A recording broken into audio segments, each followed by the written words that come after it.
자, 다음은 표본 비율에 대해서 보도록 할게요. 표본 비율.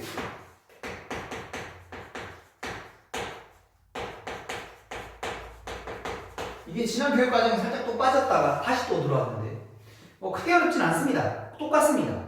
이것도 바꿀 수 있으면 된다에 대한 포커스만 가지시면 돼요. 아까 앞에서 모평균이 있었죠? 그 다음 표본평균이 있었죠? 걔들에 대한 관계를 조금 보자라고 했다면 예를 들어 첫 번째 모비율이라는 게 있어요.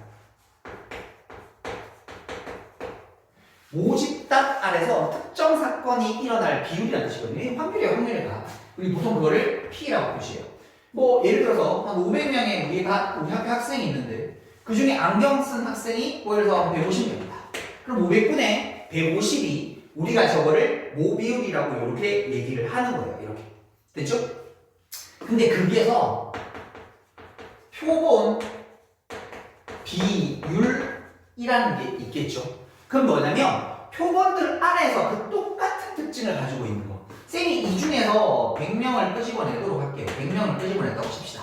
그 중에 안경 쓴 애가 64명이다. 그럼 이거 어떻게 돼요? 100분의 64가 표본 비율이라고 얘기를 하는 거예요. 됐죠? 그 안에서 각각의 어떤 사건을 가지는 확률을 생각하시면 돼요. 근데 이걸 기호로 어떻게 적냐면 이렇게 적어요. 짝대기가 아닙니다. 이번에는 이렇게 세모 모양을 하는데 저걸 읽을 때는 P햇이라고 이렇게 있습니다. 모자라고 생각하시면 돼요. 모자라고 이렇게 생각하시면 돼요. 됐죠? 그러면 표본의 크기가 n인 거니까 우리 여기서 이제 표본의 크기를 n을 끄집어내는 거니까 이 중에서 n개의 표본의 크기를 이끌어냈다면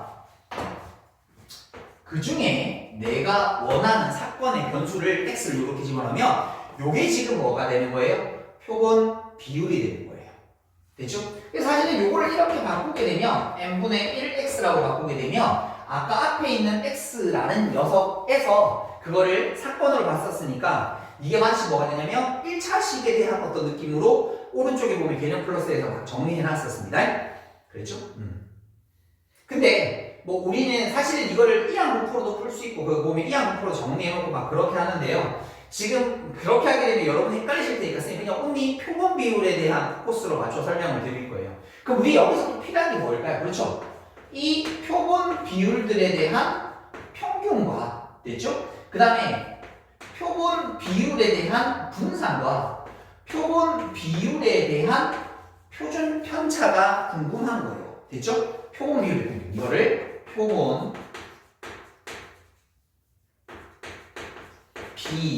비율들의 그 평균이 있겠죠.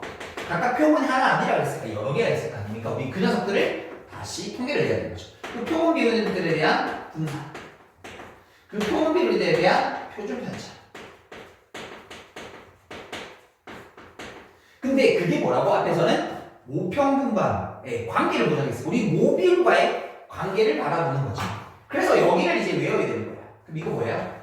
모비율과 완벽하게 똑같겠죠.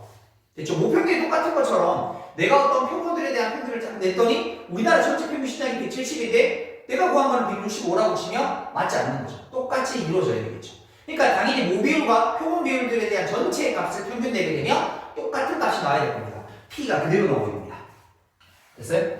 여기 이 녀석은 여기는 PQ N으로 그러니까 크기로 나누는 건 똑같아요. 거기다가 PQ를 곱해주는 느낌입니다. PQ를 곱해주는 느낌이에요. 이게 1차식의 평균이어서 1차식에 대한 평균분산 표준편차를 구하는 과정이거든요. 근데 그게 오히려 더 여러분 헷갈리실 것 같아 설명 안 드리는데 이렇게 외우시면 좋겠어요. Q는 뭐예요? 당연히 실패할 확률이죠. 성공할 확률, 실패할 확률. 됐죠? 그 다음에 밑에 거는 당연히 그냥 루트만 씌워주면 됩니다. n분의 pq 이렇게 됐죠? 요 과정만 조금 외워주시면 될 것 같아요. 그래서 요걸 외우게 되게 되면 어떤 일이 생기냐면 이제 새로운 평균 분산 표준편차가 생기게 될 테니까 정균표를 만들 수 있어요. 루트 n분의 pq에 대한 전체 제곱에 대한 새로운 정균표를 만들 수 있으니까 뭐 할 수 있다? 정균표 문제를 풀 수 있다. 결국 앞에서 표본 평균에 대한 얘기나 표본 비율에 대한 얘기는 결국 모집단에 있는 모평균이나 모비율을 가지고 뭘 해주면 된다? 그걸 가지고 정균표 만들어주면 된다. 근데 그 만들어지는 관계에 대한 얘기라는 걸 알고 있어야 된다라는 게 핵심입니다. 됐죠? 자, 그러면 우리 그것을 가지고 문제를 한번 풀어보도록 할게요. 그러면 자, 필수예제 5번이 되면 되겠네요. 필수예제 5번. 자, 어느 선거에서 A 지역의 투표율을 50%로 갈게요. 그 A 지역 투표율이 50%다라고 이렇게 주어져 있습니다. 이때 이 지역에 유권자가 100명을 이미 추출했어요. 이 중에 100명을 내가 이미 추출했습니다. 이게 뭐예요? 표본의 크기가 되면 되겠죠. 그 지역에 100명의 표본을 끄집어내준 겁니다. 그때 한 유권자가 50명 이상 투표한 유권자가 유권자가 몇 명 이상? 거기 지금 보니까 50명 이상 60명 이하일 때, 자, 50명 이상 60명 이하일 때 오른쪽 정비표를 이용해서 문제를 한번 풀어보라 라고 이렇게 주어져 있습니다. 그럼 이제 이걸 뭘로 바꾸면 되냐면 비율로 바꾸면 되는 거야. 그럼 얘들아, 이거를 우리가 구하고자 하는 그 녀석에 대한 표본 비율이라는 녀석을 요걸 이제 100으로 나눠주게 되면 100분의 50, 100분의 60이라고 해서 이 녀석의 확률을 구하는 거랑 똑같아요. 그러니까 0.5.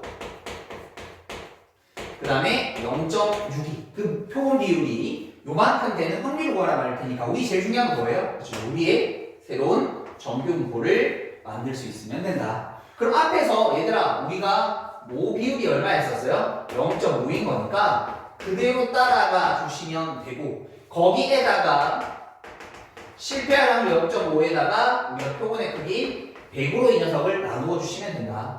그럼 이 녀석은 100분의 0.25가 될 테니까 0.0025가 될 거고, 그러면 표준 편차라는 게 0.05에 대한 제곱이다. 이렇게 만드실 수 있겠죠. 이 정규분포의 정규분포 문제를 풀어나가는 것과 똑같은 겁니다. 자, 그럼 한번 해볼게요. 정규분포 그리고 가운데 라인에서 0.5입니다. 그럼 0.5부터 시작해서 0.6까지일 테니까 여기가 0.6.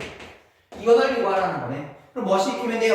표준화 시키면 되죠. 이게 빵일 테니까 이 값은 얼마예요? 0.05를 몇 번? 두 번 가게 되면 0.1일 테니까 이게 2가 되는 거거든요. 그럼 우리가 구하는 건 0부터 2까지의 넓이일 테니까 0.4772가 되는 거겠어요. 그래서 정답은 이렇게. 결국 뭐 할 수 있으면 된다?